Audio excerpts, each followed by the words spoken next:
स्वागत है साथियों। आज हम सभी हिंदी साहित्य के महत्वपूर्ण प्रश्नों को देखेंगे जो कि वन लाइनर के रूप में हैं। और हमने अब तक दिसंबर भर में जो भी आपको वन लाइनर पढ़ाए हुए हैं उन सभी को हम यहाँ पर एक साथ देखेंगे। और पूरी ये क्लास पूरी दिसंबर भर की जो क्लासेस रही हैं उन सब का पूरा कलेक्शन होगा, तो देखते रहिए। शुरुआत करते हैं। सबसे पहले देखें कि इसमें तत्सम उपन्यास की रचनाकार का क्या नाम है। तत्सम जो उपन्यास है इसकी उपन्यासकार कौन है। तो ध्यान रखना है आपको कि 1983 में प्रकाशित ये उपन्यास और इसकी जो उपन्यासकार है उनका नाम है राजी सेठ। ठीक है, तत्सम उपन्यास।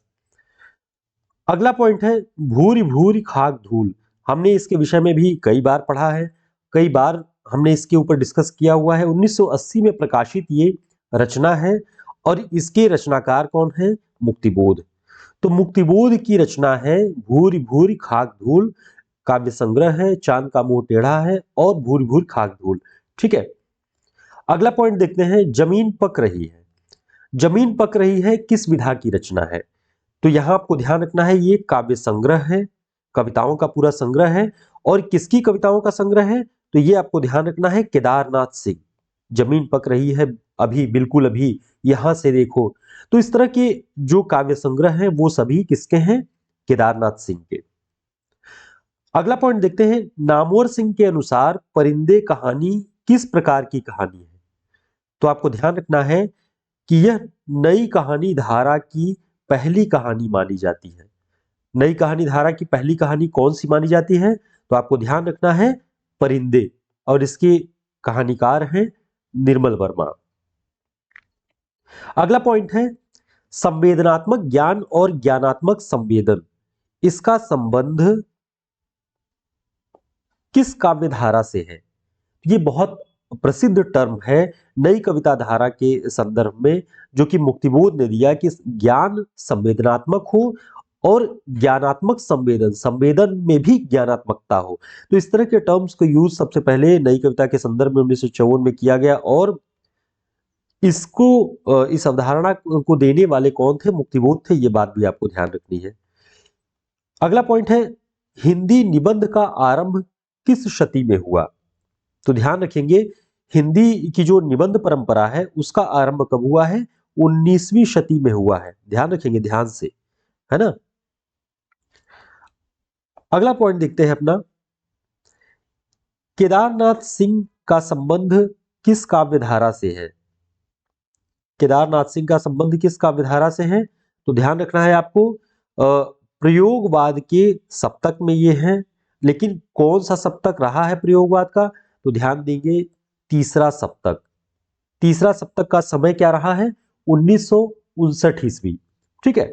तो केदारनाथ सिंह कभी भी आपसे प्रतियोगी परीक्षाओं में पूछे कि किस प्रयोगवाद की किस धारा से उनका संबंध रहा है, तो ध्यान रख लेंगे आप प्रयोगवाद के सप्तक से, वो भी तीसरे सप्तक से। ठीक है, चलिए आगे देखते हैं। अगला पॉइंट है, धर्मवीर भारती का संबंध किस सप्तक से है। ये सभी सप्तक कवि हैं और तार सप्तकों में ये सब शामिल रहे हैं। तो ध्यान रखना है, धर्मवीर भारती का जन्म 1926 है और ये दूसरा सप्तक 1951 में, दूसरा सप्तक 43 में तार सप्तक आया, दूसरा सप्तक आया 1951 में। तो 51 में आया है दूसरा सप्तक, उसमें रहे हैं धर्मवीर भारती। इसी बहाने देखते हैं कि केदारनाथ सिंह का जन्मवर्ष क्या है। तो केदारनाथ सिंह 1932 में इनका जन्मवर्ष है, ये ध्यान रखना है। इसके साथ ही धर्मवीर भारती जी का हम सभी ने ध्यान से देखा और कई बार जिक्र किया है, 1926 में है। 1926 में ही संभवतः नामवर सिंह का भी जन्मवर्ष है, वो भी ध्यान रखना है हमें। रघुवीर सहाय का जन्मवर्ष ध्यान रख लीजिए, 1929 में। हंसो हंसो जल्दी हंसो, आत्महत्या के विरुद्ध, ये इनके काव्य संग्रह हैं। अगला पॉइंट है, प्रयोगवाद शैलीगत विद्रोह है। प्रयोगवाद शैलीगत विद्रोह है या कौन कहता है, तो ध्यान रखेंगे डॉक्टर नामवर सिंह ये बात कहते हैं। तो साथियों, ऐसे वन लाइनर प्रश्न आपको हमारे इस पूरी क्लास में देखने को मिलेंगे। लगातार हमने पूरे दिसंबर में वन लाइनर क्लासेस की पूरी सीरीज चलाई हुई है। अगर आपने उन्हें नहीं पढ़ा है तो आप इस क्लास के माध्यम से पूरी वन लाइनर क्लास को रिवाइज कर सकते हैं। तो आगे देखते हैं, अगला पॉइंट है कुछ चंदन की कुछ कपूर की।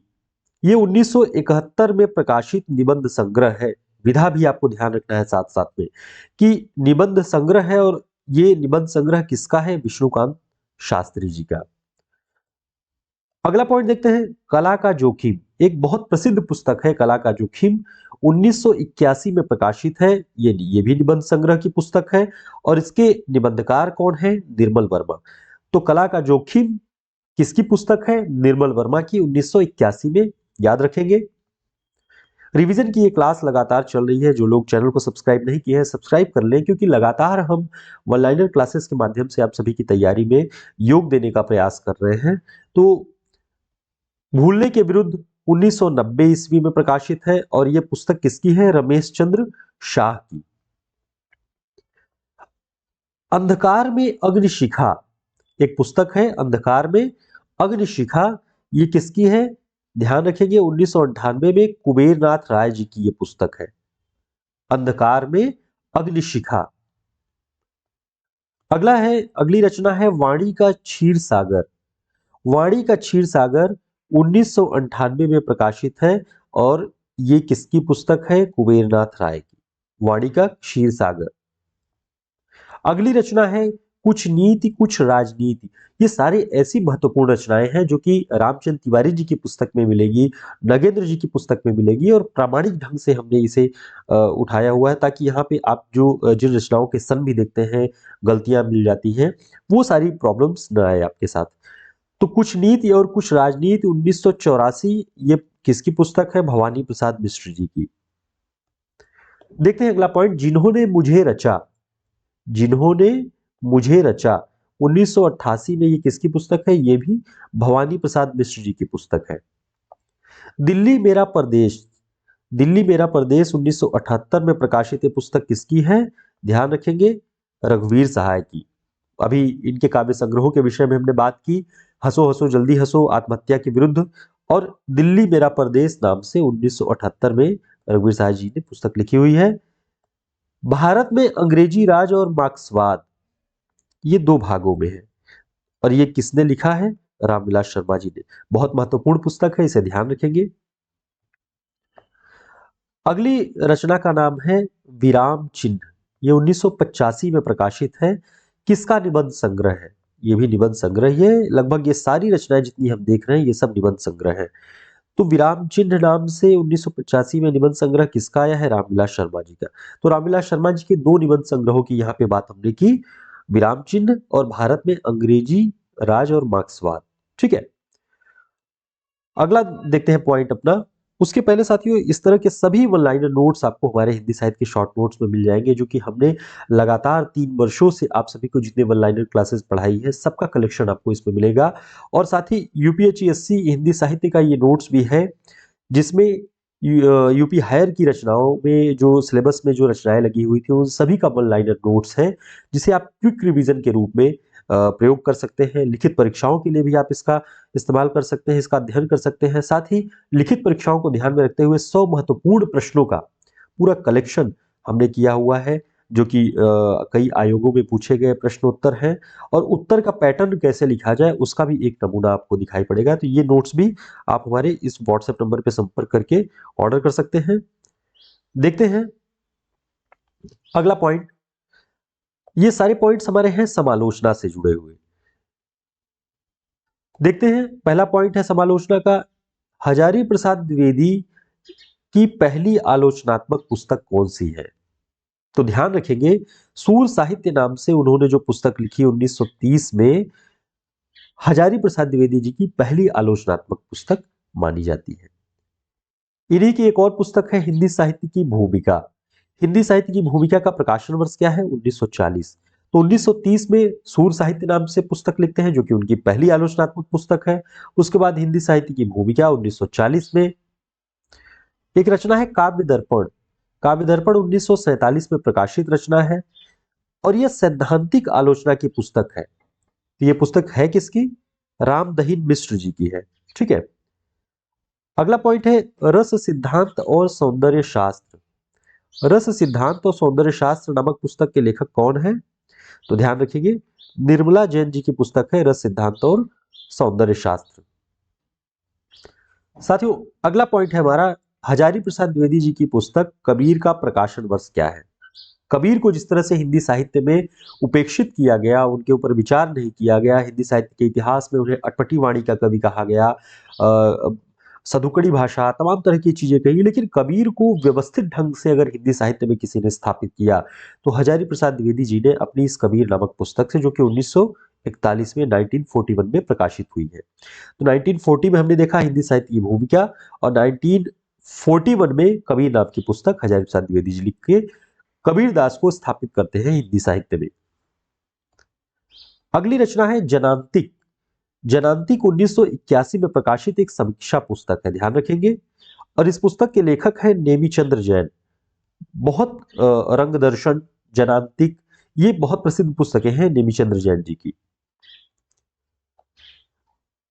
तुलसी दर्शन मीमांसा 1959 में यह पुस्तक किसकी है, ध्यान रखेंगे, उदय भानु सिंह की पुस्तक है। अगला पॉइंट है आस्वाद के धरातल। आस्वाद के धरातल 1959 में यह पुस्तक किसकी है, धनंजय वर्मा की। तो साथियों, ये सारे पॉइंट्स जो हैं, अभी बहुत सारे पॉइंट्स हैं जो कि हम यहाँ पे अध्ययन करने वाले हैं। यूपी टीजीटी पीजीटी की परीक्षा हो, असिस्टेंट प्रोफेसर की परीक्षा, यूजीसी नेट, या फिर ये मारस केवीएस एनवीएस की परीक्षाएं, सब में ये पॉइंट्स इतने महत्वपूर्ण हैं और इतनी महत्वपूर्ण रचनाएं हैं कि आपको इनका अध्ययन करके रखना चाहिए और इन्हें एकदम कंठस्थ करके रखना चाहिए। इसी क्रम में देखते हैं सिद्ध सरहपा। सिद्ध सरहपा नाम की पुस्तक 2004 में आई। इसकी लेखक कौन है, तो ध्यान रखेंगे, विशंभर नाथ उपाध्याय। और एक सिद्ध साहित्य है, अभी हमने सिद्ध सरहपा नाम से एक पुस्तक देखी विशंभर नाथ उपाध्याय की, और ये सिद्ध साहित्य है 1953 में। ये किसकी पुस्तक है, ध्यान रखेंगे, धर्मवीर भारती जी की। बहुत प्रसिद्ध पुस्तक है, बहुत प्रसिद्ध रचना है, और इसका प्रकाशन वर्ष कई बार पूछा जा चुका है, तो इसे ध्यान रखेंगे। अगला पॉइंट देखते हैं, हिंदी के प्रथम महाकवि कौन माने जाते हैं। आप सभी जानते हैं चंद्रबरदाई जी को, ध्यान रखना है, आदिकाल के प्रसिद्ध और प्रतिष्ठित कवि हैं। हिंदी का प्रथम महाकाव्य किसे माना जाता है, पृथ्वीराज रासो को माना जाता है, ध्यान रखेंगे। पंडित हरप्रसाद शास्त्री के अनुसार चंद्रबरदाई का जन्म कहाँ हुआ है। चंद्रबरदाई के विषय में हम कई सारी बातें करते हैं, पृथ्वीराज रासो के विषय में बात कर रहे हैं, लेकिन यह भी ध्यान रखना है कि चंद्रबरदाई का जन्म कहाँ हुआ है। तो चंद्रबरदाई का जन्म लाहौर में हुआ है, ध्यान रखेंगे। आचार्य रामचंद्र शुक्ल के अनुसार चंद्रबरदाई का जन्म वर्ष क्या है। तो यहां से आपको यह बात भी ध्यान रखना है कि चंद्रबरदाई का जन्म वर्ष 1168 ईस्वी है। ठीक है, ध्यान रहेगा ये बात। चंद्रबरदाई के पुत्र का क्या नाम है, तो देखिए, एक यही पॉइंट के माध्यम से यहां से हमने चंद्रबरदाई से शुरू किया और कितने पॉइंट्स तैयार हो रहे हैं कि उनके पुत्र का नाम जल्हड़ है, और चंद्रबरदाई का जन्म वर्ष है 1168, लाहौर में जन्म हुआ था, उनकी रचना है पृथ्वीराज रासो।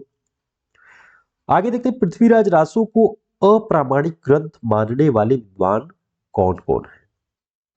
तो ध्यान रखेंगे, पृथ्वीराज रासो को अप्रामाणिक मानते हैं आचार्य रामचंद्र शुक्ल, कविराजा श्यामलदान, गौरी शंकर हीराचंद ओझा, डॉक्टर वूलर, मुंशी देवी प्रसाद। इतने लोग पृथ्वीराज रासो को अप्रामाणिक ग्रंथ मानते हैं। ठीक है, अगला पॉइंट है, डॉक्टर नगेंद्र के अनुसार पृथ्वीराज रासो में दो प्रमुख रस कौन कौन से हैं। तो ध्यान रखेंगे, डॉक्टर नगेंद्र ने कहा कि पृथ्वीराज रासो में दो प्रमुख रस हैं, जिसमें श्रृंगार और वीर। पृथ्वीराज रासो की भाषा कौन सी है, तो ध्यान रखेंगे, पिंगल शैली की भाषा है पृथ्वीराज रासो की। अब ये पिंगल शैली होती क्या है, इसे भी लगे हाथ तैयार कर ले, कि ब्रजभाषा का वह रूप जिसमें राजस्थानी बोलियों का मिश्रण हो, यानी ब्रजभाषा